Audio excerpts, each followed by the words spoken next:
The Zanzibar poll annulment throws Tanzania's election results into doubt. The United Nations at 70, how the world body can stay relevant going forward. And a new look pumps up the Korean beauty market. Africa 54 starts right now. Good evening, I'm Lenore Moudou. This is Africa 54. In East Africa, controversy is swirling around Tanzania's presidential election. Opposition presidential candidate Edward Lowassa on Wednesday called for a recount of Sunday's poll, citing voting irregularities. Meanwhile, the election on Tanzania's semi-autonomous island Zanzibar was annulled after the local election commission cited gross violations. For the latest details on the elections, Africa 54's Vincent Makori joins us live via Skype from Dar es Salaam. Good evening, Vincent. Good evening, Lenore. Indeed, the mood in Tanzania has taken a totally different turn today. The opposition coalition Ukawa says it does not recognize results from that are being released by the National Electoral Commission. Now, the leading opposition candidate of the Chadema party, Edward Lowassa, addressed the press earlier today in Dar es Salaam, stating his position. The Electoral Commission is not running these affairs properly. So we are recommending suspension of the whole exercise or a cancellation. We just got some breaking news from Zanzibar that it has been cancelled or postponed. They cancelled or postponed? Cancelled. They've cancelled the elections in Zanzibar. Since we want the republic, we may have to follow suit, but that will be left to the other authorities. I am asking Tanzanians to continue being peaceful, and that we shall inform them accordingly what is going to happen. We are appealing for peace. It's been a peaceful country, should continue to be so. We are asking them not to fight with the police. The police will not bother you if you are peaceful. And we are indeed very peaceful. We've seen that if you don't bother with the police, they won't bother with you. It is important to have peace. Let's maintain peace and solidarity. Now, Vincent, what impact does this annulment in Zanzibar have on the general election of Tanzania? The impact is really big. The opposition leaders themselves actually said that there's no way you can annul the election results in Zanzibar without annulling the election results in the mainland. This is the reason. Apart from the election for local officials in Zanzibar, that is the Zanzibari president and those representatives of the legislative body in Zanzibar, the people in Zanzibar also voted for the president of the Union of Tanzania, the Republic of Tanzania. They voted for members of parliament, for the national parliament. Now, the question is, if those elections are nullified because there were problems at the polling stations, they have to have affected all the results. And if they have affected all the results, how are you going to annul the elections in Zanzibar and have the results in the mainland and declare a president without accounting for the votes in Zanzibar? That's the big question. So any reactions from the Electoral Commission of Tanzania? Well, the Electoral Commission of Tanzania says that there is no reason to recount the votes from the mainland Tanzania. And they are saying all those claims by the opposition that there has been massive interference in the election process countrywide are total lies. That's what they say. As for the Zanzibar situation, the statement from the National Electoral Commission said that the authorities of the national, or rather the Zanzibar electoral body, has the powers to annul those votes in Zanzibar. Is there any clarity as to when the elections, new elections in Zanzibar could be held? I heard from some sources that it should ideally by constitution take up to 90 days. It's about 3 months. If indeed there's going to be a new election, that is the rule. What is the ruling party saying in terms of a possible victory of the president, given that it seemed to be leading up until yesterday? Yes. They actually made a statement today. They spoke, one of their officials, Mr. General Makamba, spoke and said they do have no problem with the current election results. They do agree with the cancellation of the results in Zanzibar. And of course, one of the things you really need to know is that there is no legal recourse for the opposition in Zanzibar. The law does not provide for a court system where those who have an issue can go to and petition the election. It is at the discretion of the Electoral Commission. And therefore, the opposition has no other choice. I asked them that question. They told me their only option is the streets. That's the only place where they hope to get justice. There's no legal system that will support them. Well, Vincent, thank you so much. We'll be keeping an eye on it. Thanks for your reporting. And that was Vincent Makori reporting live via Skype from Dar es Salaam. Ivory Coast President Alassane Ouattara has been re-elected to second five-year term, according to the country's election commission. The commission announced early Wednesday that Ouattara garnered 83.6% of the vote in Sunday's election. The incumbent president says he is pleased with the way the election was conducted. We appreciate the successful conduct of these elections in peace and with great respect for the democratic rules.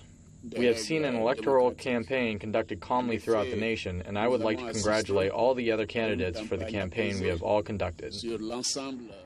3 opposition candidates pulled out before the vote, alleging voting irregularities, but international observers, including those from the African Union and the West African bloc, ECOWAS, say the voting was free and fair. The election is seen as an important test for the country following the post-vote violence 5 years ago that left at least 3,000 people dead. Joining us now by phone from Abidjan with an election update is VOA correspondent Emily Yob. Good evening, Emily. Good evening.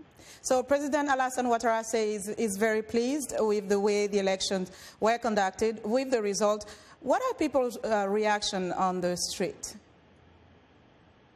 Well, this morning when I walked down the street and asked people how they felt, they all told me they were relieved that nothing was happening, that there was no violence in the street, there were no people fighting, and that is something that has been very important here, that people after the trauma that the 2010 elections were, that this time the elections were peaceful and there were no violence after the results were announced. Whether they were supporting Ouattara or they were not supporting him, all of them told me that they were just relieved, that it was quiet this morning. And the opposition has conceded defeat. Is it true for everyone? Sorry? Does the opposition agree with the results? All of the opposition members? No, so part of the opposition, those who call for boycotts, debate over the turnout. They claim that the turnout wasn't 54% as announced. They claim it was more around 11%. Of course, they said this because they called for a boycott. So they think, saying it's 11% mean that boycott was followed. And they also believe that the election from day one, the whole electoral process was rigged. So they call all the figures and all the numbers false. So what is the next step for the opposition? Well, they're not asking their supporters to take to the street and fight. They're saying that they do not agree with the results, but that they're not really interested in what's going to happen in the next 5 years. Maybe in the next election they can make a difference, but so far they haven't called for a massive mobilization around these results. Do you have any indication of when the swearing ceremony will take place at all? When the what? Sorry, I cannot hear very well. The swearing ceremony for the president. Well, so far the results have been given by the Electoral Commission to the Constitutional Court, and this court has about between 5 and 12 days to validate the results and announce the final result of the elections. And so the ceremony will probably be after that. Okay, Emily, thank you so much. Excellent work there. VOA's Emily Yob reporting from Abidjan. Now to Nigeria, where the military says it has rescued 338 people held captive by the terrorist group Boko Haram. Military officials say they raided a number of the Islamist militant group's camps on the edge of its stronghold in the northeast Sambisa forest.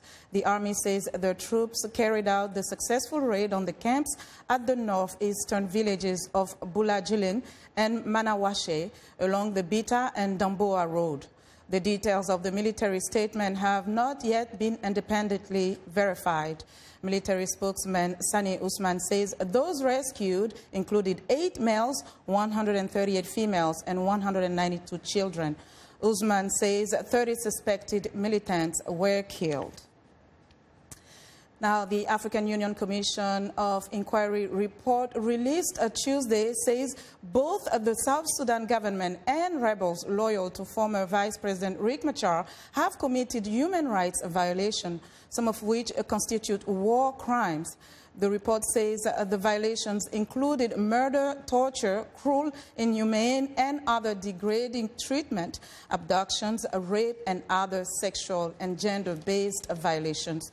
But the Commission says it did not have any reasonable grounds to believe that the crime of genocide was committed during the conflict. The Commission says it has identified possible perpetrators on both sides that might bear the greatest responsibility. Now, joining me in the studio is John Tanza, managing editor and host of VOA's South Sudan in Focus radio program. John, welcome to the show. Thank you, Lina. So how significant is this report in terms of really moving this process forward for peace in the country? Well, the report, if you like, puts everybody on check because this is detailing what happened in December 2013. And it goes to extent of mentioning names of who was there, during what. And so it is a step towards accountability. And what do you think it will achieve? A step toward accountability? Well, the peace agreement talks about the establishment of a hybrid court made up of South Sudanese judges, international judges, to look into the root causes of the violence and possibly hold accountable perpetrators of crimes against humanity, perpetrators of human rights violations. So it's a step towards addressing some of the issues that took place during the conflict. Now, some names have been cited in this report. How far in the chain of command do responsibilities go? Well, the responsibility lies squarely on both leaders, both from the government and the rebels of the SPLM in opposition. Because when I was going through the report, the Commission of Inquiry spoke with the President Salva Kiir, and they asked him about some of the issues, some of the allegations that were raised in the report. And he spoke about what happened and how he reacted and how he responded to the situation. And on the rebel side, it also mentioned names of some of the commanders who were in charge of some of the areas like Bor, Bentiu, Malakal, where there was really, really gruesome attacks on civilians. Any reactions from the rebel side? Yes, the rebels are saying they welcome the report because it will address the issues of impunity. I spoke with the South Sudan's foreign minister, Dr. Barnaba Marial Benjamin. He was in India. I called him on phone. And he told me they also welcome the report because it gives basis for addressing the issues of accountability in the country. It gives basis for, the government to strengthen its institutions of governance. And quickly, what's the next step then? Well, the next step is to make sure that people are reminded that nobody is above the law. Yes. Because if this report, it can mention even the name of the president, of the head of the state, and it means nobody is above the law. Thank you, John. You're welcome. Reporting. And that was John Tanza, managing editor and host of VOA's South Sudan in Focus radio program. We want to know what you think about Africa 54 and the stories we cover. Join the conversation on Facebook. The address is Africa 54, and check out our headlines 24/7 on voaafrica.com. Coming up, 7 decades of the United Nations. Stay with us.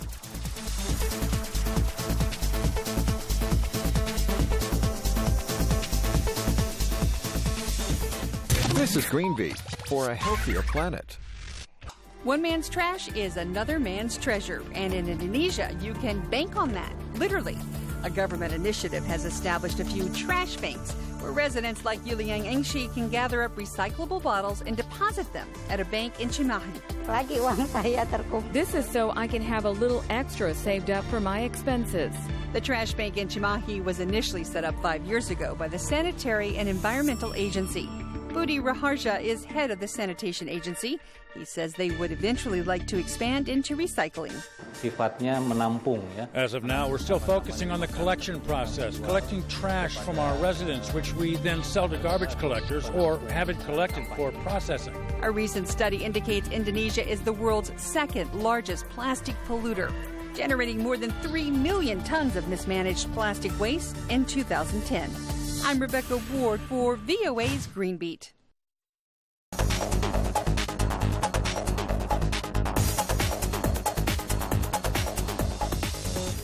Welcome back. Most African countries are recognizing the critical role that the private sector can play to help the continent reach its full economic and social potential. Young entrepreneurs and innovators are among the key drivers in today's private sector. Dr. Mima Nedeljković is president and CEO of the Initiative for Global Development, an organization that harnesses the power of the private sector for inclusive growth and poverty alleviation in Africa. Dr. Nedeljković, welcome to the program. Thank you, Lord. So there are several reports out there that say that the growth of Africa's private sector today is really driving Africa's economy. What is your take on this? It is absolutely correct. It is exactly what is happening on the continent right now. We're seeing, as you mentioned, IGD is a network of African business leaders. We, as African business, have seen a lot of maturity in the last 10 to 15 years in the sector. If you look at the growth in the continent, 6, 7 of the top world's fastest growing economies, it's not only driven by natural resources, it's also being driven by the growth of the African-born and bred businesses. And that really is what we as IGD really focus on. So when you mentioned maturity, where were we 10 years ago, and what have we matured into today? What you had back in 80s and 90s is an awful lot of trade and commerce in Africa. There was always the private sector, but it was transactional. The political stability was not there for people to be willing to reinvest, particularly local companies. What we've seen last 15 years and increasing, it's a real fast ramp up, the last 5 years, is that the African businesses born, started by African entrepreneurs, are reinvesting themselves back in country. You're seeing the African diaspora coming back, and the young Africans coming back are not necessarily looking for the government jobs. They're looking to start businesses, enter companies, and grow them. That's where all the growth is. That's what's creating the jobs. And we see a lot of young entrepreneurs today. Innovations and new technologies are really part of the process here. What can you tell? Are we getting closer to a point where it will become a must for businesses to incorporate innovation into the company's culture, maybe? Absolutely. Absolutely, because as businesses, whether they're multinationals or African-born and expanded, are really looking at one market. There's one worldwide market. We have to be competitive. We have to stop this business of protecting markets. So the growth and the scalability of business all calls back to the requirement to be innovative, take the best possible approaches, utilize the advantages in some sense of being the last to develop. The laggards, the advantage of the laggard is you learn from the other's mistakes. This is what leapfrogging technology is all about.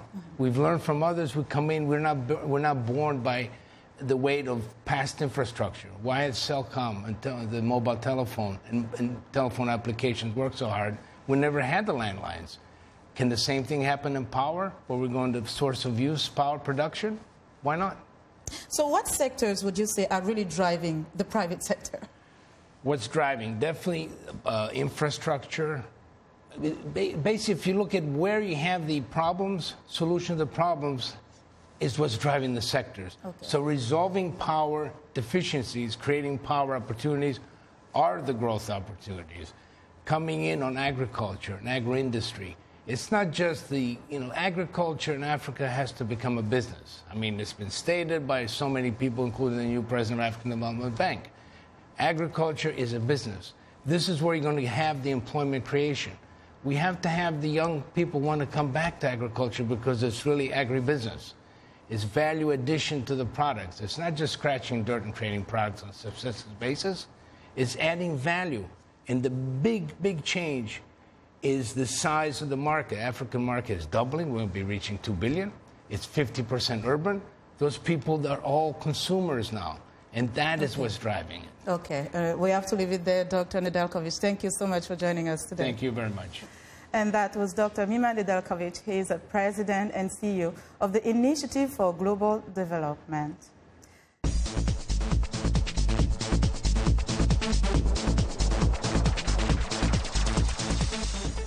The United Nations marked its 70th anniversary last week. 70 years ago, the founders of the UN set out to prevent another world war. So far, they have succeeded, but there has been no shortage of crises and conflicts to test the global organization. As it moves into its next decade, VOA's Margaret Bashir looks at how the world body has grown and what it needs to do to stay relevant. The United Nations was born out of the ashes of World War II and the failures of its predecessor, the League of Nations. At a conference in San Francisco in 1945, the organization's charter was drawn up, seeking to foster a more peaceful world and promote and develop human rights. U.S. President Harry Truman told delegates there were many who doubted they could succeed because of their differences. But these differences were all forgotten in one unshakable unity of determination to find a way to end war. That October, the United Nations was officially established after 29 of its first 50 member states ratified the charter. Today, there are 193 member states. Michael Doyle, a former advisor to Secretary General Kofi Annan, says the organization got off to a rocky start. During the Cold War, the split between the Soviet Union and the U.S. created an institution that was at loggerheads with itself. It could only work in the margins in peacekeeping in those particular conflicts where the U.S. and the Soviets wanted to take it off their own rivalry and let it work on the side. UN peacekeeping was born during this period, growing from a couple thousand blue helmets addressing the Suez Crisis in 1956 to more than 100,000 soldiers and police today. Peacekeepers protect civilians and aid workers in some of the world's most dangerous trouble spots. The UN also delivers humanitarian assistance to victims of war and disasters and tries to prevent and resolve conflicts. More recently, it has taken on climate change and eradicating extreme poverty. The world is changing, and the UN has to change and adapt with it. We cannot be static. 8 men have led the UN since 1945. Next year, a new Secretary General will be elected. Many say it is time for a woman. There are also calls for organizational reform, particularly in the Security Council, where 5 countries hold veto power. The one thing everyone can agree about is that the Security Council, as it was framed in 1945, no longer represents the power structure of the year 2015. Doyle says emerging powers want a seat at the table, and elected council members want more respect. The absence in a larger role of India, of Brazil, of Japan, of Germany, and one could go on, is significant. There are times at which the elected 10 feel like, as they call themselves, tourists rather than players. To stay relevant, the UN must evolve. However, that unless there is some major shakeup, some major structural reforms, that the institution will become more and more marginal. It'll become more of a historical relic. But many observers agree it is difficult to imagine today's world without the United Nations. Margaret Bashir, VOA News, the United Nations. It's time now for a short break. Still to come on Africa 54, the beauty business in South Korea gets pumped up. We'll be right back.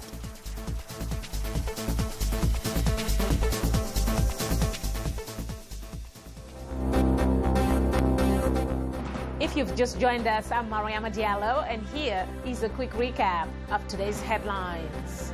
In Tanzania, at least 9 government ministers lose seats to opposition, and ruling party's presidential candidate takes early lead. In Ivory Coast, incumbent President Alassane Ouattara wins a second term in a landslide victory. In South Sudan, the government and opposition forces sign a commitment to settle key security sections of an August peace deal. In South Africa, thousands march in Johannesburg over university fees demanding free education.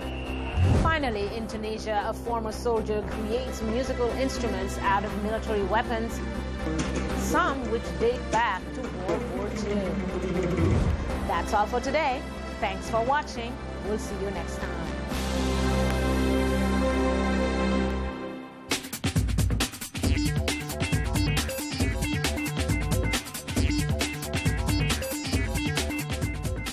Welcome back to Africa 54. Here's what's trending.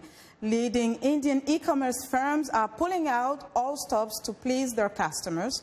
Flipkart, Amazon India, and Snapdeal carried out the biggest ever discount sale in India's nascent e-commerce history by offering deep discounts on certain items and even getting company big shots to put a personal spin on good business. Flipkart's chief financial officer recently joined the firm's delivery boys in New Delhi. As an emerging trend indicates, Indians go online to buy everything from electronics to cars. Over the past 13 months, investors have pumped $4.5 billion into online investments in India. Next up, South Korea has long held fair skin and slim bodies as a beauty standard, but that may be changing. A growing trend for toned bodies has pumped up the business of women's fitness. From stores that sell diet supplements and dumbbells to reality shows, the healthy look is in. Until recently, physical fitness was not part of women's beauty regime. In fact, thinness was so prized that young women often rejected sports like hiking and cycling for fear that their legs would become thicker. The desire for healthy bodies comes as more and more women enter the workforce and put off having kids until later. And finally, more than 70 domestic and foreign designers premiered their latest fall and spring designs at the 2015 China Fashion Week in Beijing. The collection shows cover various categories, including menswear, women's dress, bridal dresses, sportswear, shoes, and makeup. This year, brands from abroad have increased their presence in the shows, comprising 28 of the 90 total brands and products are being presented. And that's what's trending today. That's our show for today. Be sure to watch Africa 54 on our website at voaafrica.com. For more news, tune in to VOA's evening radio show, Africa News Tonight, at 1800 UTC, and in the mornings to Daybreak Africa between 300 and 600 UTC, Monday to Friday. Thanks for watching, and good night from Washington.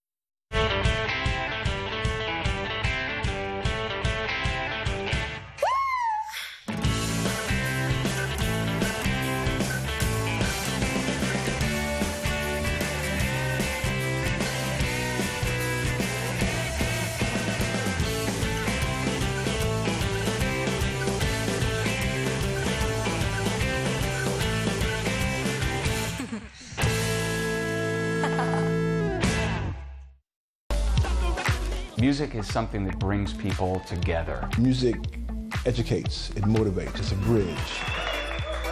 Music. Ali. On. VOA. I am Sheikh Asali, host and senior editor of VOA's international call-in talk show, Straight Talk Africa. The issues that we discuss are pertinent to most people on the African continent.